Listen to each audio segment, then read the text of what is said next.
warahmatullahi wabarakatuh.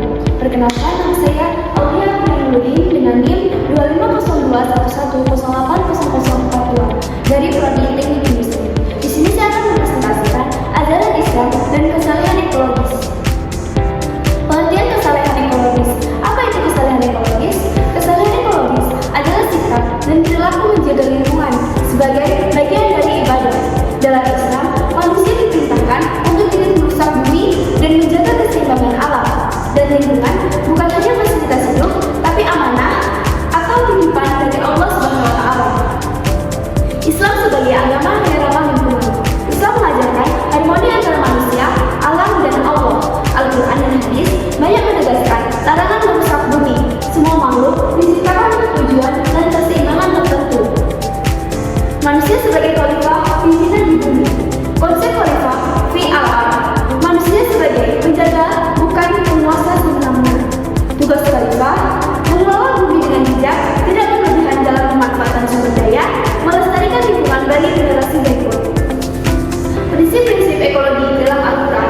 Larangan merusak bumi. Quran surah Al-Araf ayat 56. Dan janganlah kamu membuat kerusakan di bumi setelah Allah memperbaikinya. Artinya, Islam melarang segala bentuk perusakan alam, pencemaran, dan tindakan yang merusak keseimbangan. Kedua, menjaga keseimbangan alam. Quran surah Ar-Rahman ayat 7-9.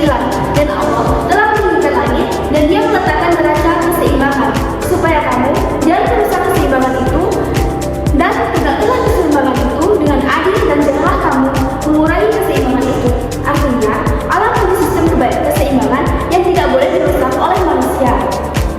Dan yang ketiga, penggunaan sumber daya secara bijak. Quran surah Al-Furqan ayat 67. Dan orang-orang yang akan benar-benar jaga harta, mereka tidak berlebihan, tidak kikir, dan adalah pemberdayaan itu di antara tengah-tengah yang demikian. Artinya, boros adalah sebab kerusakan alam, yaitu buang sampah, konsumsi berlebihan, dan eksploitasi sumber daya.